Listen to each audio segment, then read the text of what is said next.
غزہ تو کھندرات بن چکا ہے، اب لبنان کی باری ہے، لبنان کو کھندرات بنا رہے ہیں، اور جو بھی مزاحمت کے لیے تھوڑا بہت بھی اس کے سامنے آتا ہے اس کو تہس نہس کر دیتے ہیں.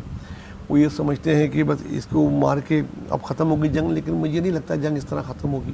ان کا خیال یہ ہے، جو آج اس کے مارنے کے بعد جتنی بھی میں نے ویسٹ کی چیزیں پڑھی ہیں اس میں یہ تھا کہ اب جنگ بندی ممکن ہو جائے گی. جنگ بندی جو ممکن نہیں ہو رہی تھی اس کی سب سے بڑی رکاوٹ ان کی نظر میں حسن نصر اللہ تھے. اب ان کا خیال یہ کہ ہو جائے گی، اب مزاحمت کمزور پڑ جائے گی، سمجھ رہے ہیں آپ؟ یہ تو آنے والا وقت بتائے گا کہ کمزور پڑتی ہے کہ یا اور زیادہ ہو جاتی ہے، تو اس کو تو آنے والا وقت بتائے گا. لیکن یہ بہت بڑا نقصان ہے مزاحمتی طریقہ. کیا سمجھتے ہیں نسبت صاحب، اسرائیل کی نسل کشی جارحیت کی پالیسی کا نیا ہدف لبنان ہے؟ دیکھیں نہ صرف لبنان نہیں ہے بلکہ یہ جنگ اب مزید آگے بڑھ رہی ہے، اور لبنان کے بعد یہ کسی بھی وقت یہ حملہ ہو سکتا ہے ایران پر. اگر آپ یہ واضح طور پر نیتن یاہو کی تقریر کو جو اقوام متحدہ میں کی گئی ہے، اس نے یہ کہا ہے کہ ایران کی کوئی بھی جگہ ہم سے دور نہیں ہے، اور اس کے فوراً بعد جو ہے وہ حزب اللہ کے یہاں پر حسن نصر اللہ کو شہید کر دینے کا جو واقعہ رونما ہوا ہے یہ افسوسناک ہے. اور میں یہ سمجھتا ہوں کہ اس سے اب جنگ بندی ممکن نہیں ہوگی، اور آئندہ یہ جنگ اب لبنان سے پھیلتی ہوئی مجھے یہ ایران تک جاتی ہوئی واضح طور پر محسوس. اچھا، امریکی صدر ظاہر سپر پاور ہے امریکہ، انہوں نے بیان دیا ہے جو بائیڈن نے، حسن نصر اللہ کی شہادت کو منصفانہ کہتے ہیں. یہ منصفانہ ہے، یہ سر منصفانہ ہے، یہ اس پر احتجاج نہیں ہونا چاہیے مسلم دنیا کی جانب سے؟ دیکھیے مسلم دنیا تو اس وقت پتہ نہیں کہاں ہے، لیکن البتہ جن لوگوں کی تھوڑی بہت بھی غیرت زندہ ہے وہ ضرور اس پر بات کر رہے ہیں. اس وقت جو صورتحال چل رہی ہے اس میں مسلمان حکمران تو ظاہر ہے اپنے جو کچھ بھی غزہ کے اندر ہوا، ہمارے یہاں پر تو صرف بیانات سے زیادہ کچھ بھی نہیں ہوا، چاہے وہ ٹرکی ہو، چاہے وہ پاکستان ہو، چاہے وہ سعودی عرب ہو، ان کے بیانات ہی صرف اس میں ہے نا. لیکن آپ یہ دیکھیے کہ حزب اللہ نے، حسن نصر اللہ نے جو کچھ بھی اس وقت اسٹرگل کی اور بزی رکھا اسرائیل کو، اسرائیل نے ان کے خلاف ایک حتمی اعلان کر دیا ہے. جو 17 ستمبر کو وہاں پر جس طریقے سے پیجر اٹیکس اور دیگر اٹیکس ہوئے تھے، اس کے بعد انہوں نے واضح کہہ دیا تھا کہ ہم اب اس جنگ کو ایک طرف لے کے جائیں گے. دیکھیے جنوبی لبنان 2005 تک ان کے پاس تھا، اسرائیل کے پاس 2005 میں یہی بڑی کامیابی تھی حسن نصر اللہ کی. حسن نصر اللہ کی یہ بہت بڑی کامیابی تھی، حسن نصر اللہ کی یہ بہت بڑی کامیابی تھی. وہاں سے بھگا دیا انہوں نے. حسن نصر اللہ کے متعلق ہم بہت سارے اختلافات کر سکتے ہیں ان سے، بہت سارے لوگوں کے ان سے مسلکی اختلافات ہو سکتے ہیں، مگر یہ بات ماننی پڑے گی کہ اگر اسرائیل کو کسی نے پڑوس میں ٹف ٹائم دیا تو وہ صرف اور صرف حسن نصر اللہ تھے، اور حزب اور اس کے گوریلے، کیونکہ لبنان کی فوج سے زیادہ اس کے لوگ زیادہ مضبوط تھے، زیادہ مضبوط ہیں، اور اس وقت بھی زیادہ مضبوط ہیں، اور ان کا جو ساز و سامان ہے وہ ان سے زیادہ مضبوط ہے. ان کے جو فلاحی کام ہے وہ بھی ظاہر ہے اس کی وجہ سے وہ کافی اپنی مقبولیت رکھتے ہیں.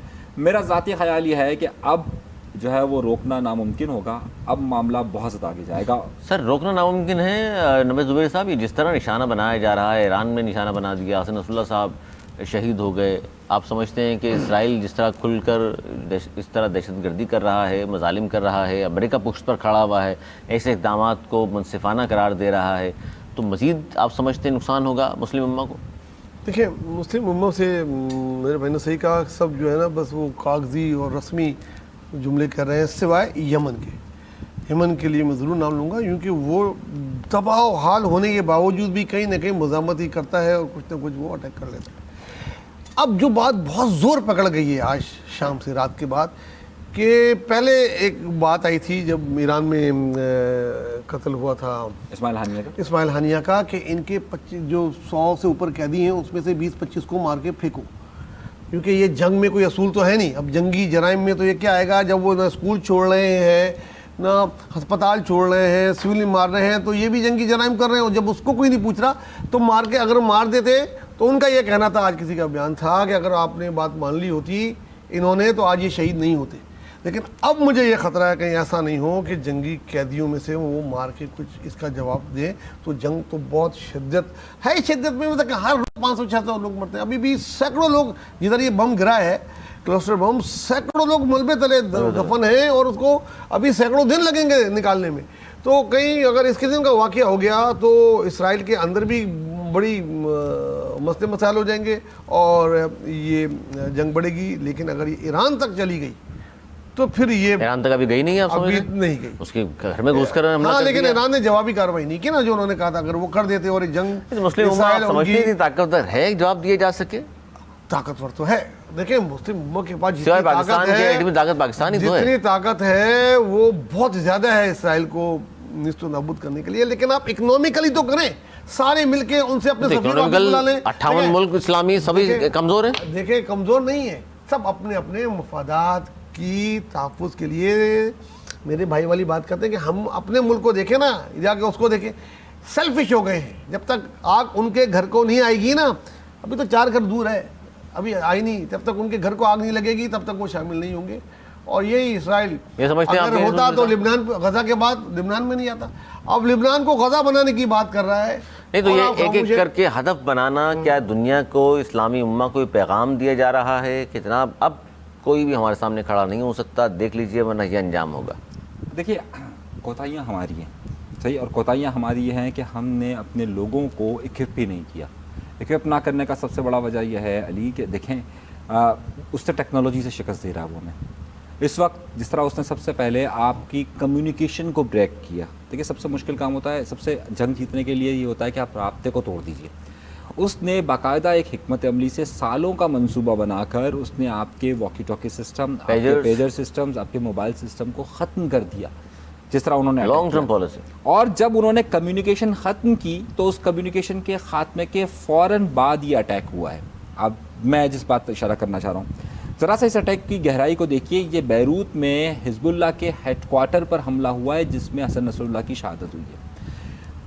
ایک ہائی رسک آدمی بیروت میں اپنے ہیڈ کوارٹر کے اندر موجود ہے, کیسے علم ہوتا ہے, کیسے معلوم ہوتا ہے, صحیح, کچھ بھی نیٹ ورکنگ سے آپ کو معلوم ہوتا ہے. اور آپ وہاں گئے کیوں, اسماعیل ہانیہ کا واقعہ آپ کے سامنے موجود ہے.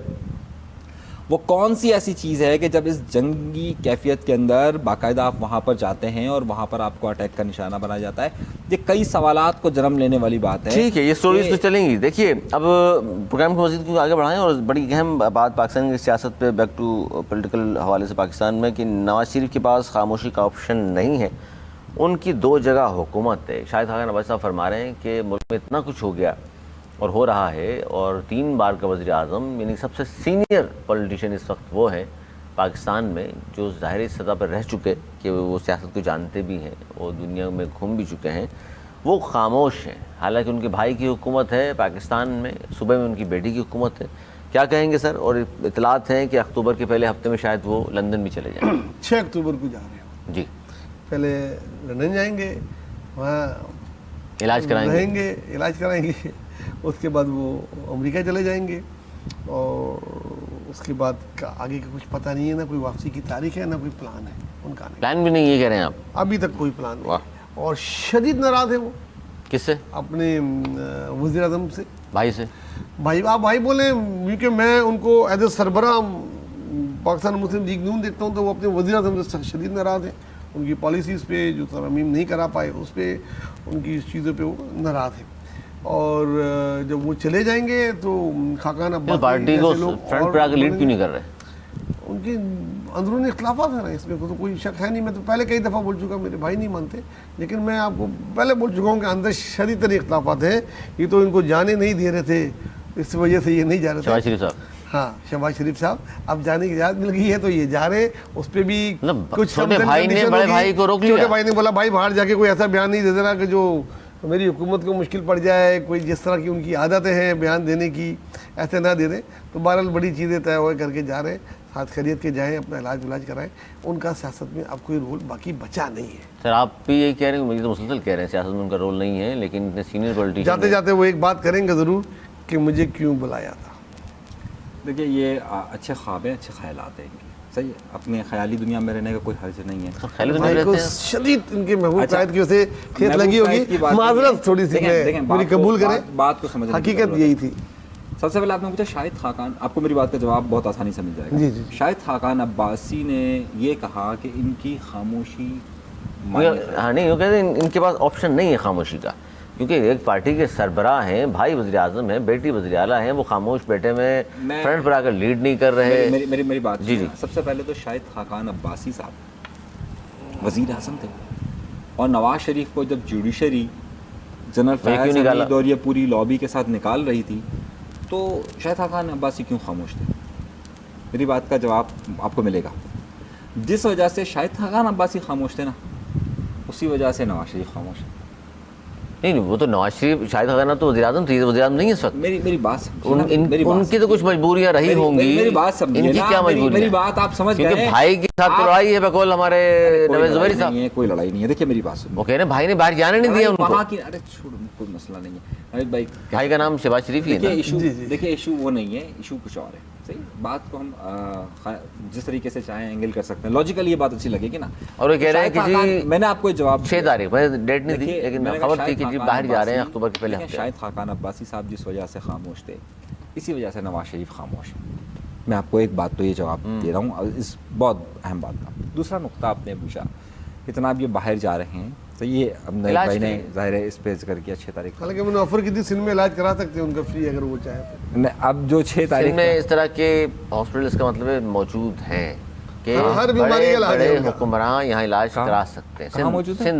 سندھ میں یاد نہیں آپ کو اگر بائی پاس شاہ صاحب نے کیا کہا تھا, کینسر کا علاج صاحب نے یہ کہا تھا تھا ترقی دیکھنی ہے تو سندھ آئیے. سندھ آئیے. اچھا اب بہت اچھی بات ہے, بہت اچھے ہاسپٹلس ہوں گے. کون سے سندھ میں یہ مجھے نہیں معلوم.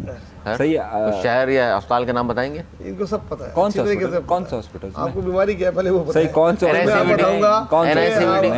صحیح ہے. اچھا دیکھیے ہمارے یہاں پر سب سے پہلے تو ایک وزن کم کرنے والے نہیں ہیں, تو کچھ لوگوں کو وزن کم کرنے باہر جانا پڑ گیا. صحیح ہے.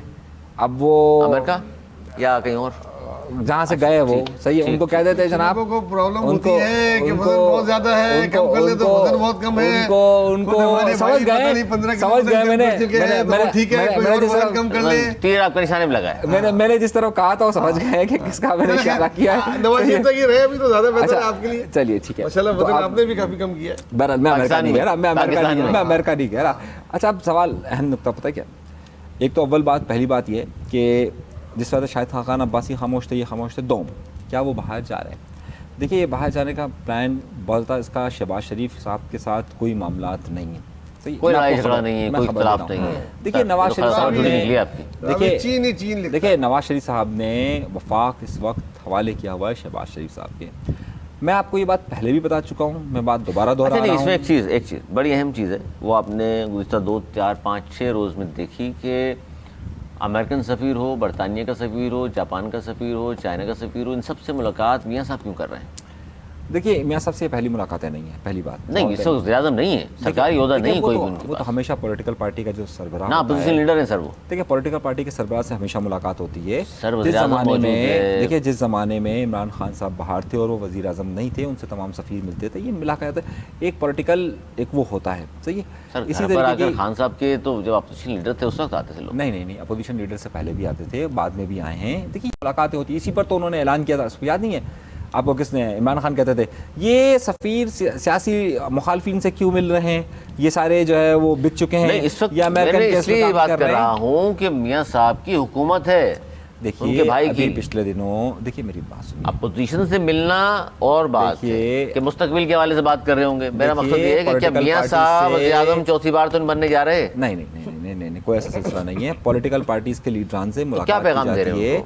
دیکھیے پولیٹیکل پارٹیز اب بہت سارے معاملات ہوتے ہیں. صحیح, ایک بات تو یہ ہے کہ وہ یہ سفیروں سے کیا بات کرتے ہیں سر؟ ایک آدمی جو وزیر اعظم بھی نہیں ہے, آپ کی تو عادت ہے کہ چھپے ہو کے ٹیبل کے نیچے ہے. مجھے پتا ہے بہت, مجھے پتا ہے. میں جن کے بارے میں وزن کم کرنے کی بتا دوں گا نا کہ کیا کیا بات انہوں نے سفیر سے کی, تو پھر مسئلہ ہو جائے گا. صحیح ہے, دیکھیں میں بتا دوں گا کہ کیا کیا.